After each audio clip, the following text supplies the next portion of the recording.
leave the building by the nearest exit or exit stairway.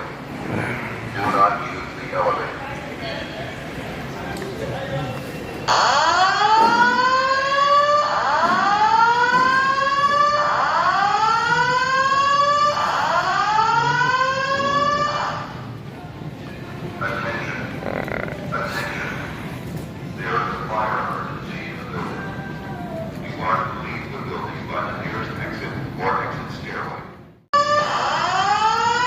What a clusterfuck.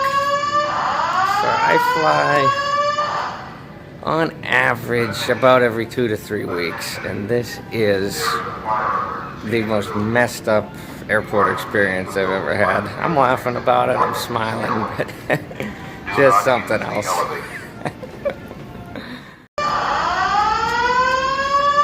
So the fire alarm is still going off as I record this.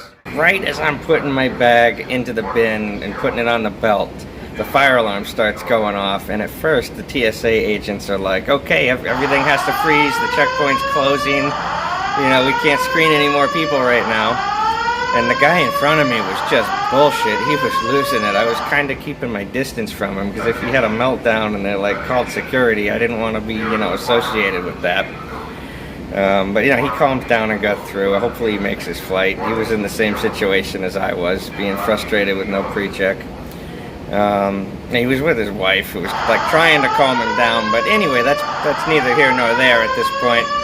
So that only stops for maybe 2 or 3 minutes, and then the TSA kind of just shrug and they start screening people again. So I'm able to get through, because I was like putting my bag on the conveyor belt at this point. So I got right through pre-check, and I'm into the airport.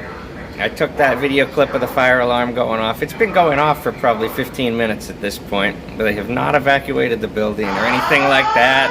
As far as I can tell, nothing is on fire. There's just nothing. It appears to be a false alarm. So yeah, that's where things are at right now. I just sat down. Yeah, so Philadelphia has never been one of my favorite airports anyway. I think it's laid out really weird. But it appears the fire alarm just turned off, so it was probably on for 20 minutes. With it just being all but completely ignored by everybody, passengers, employees alike. Alright, everything's pretty normal. Made it, whole row to myself, they said, which I expected. What a morning.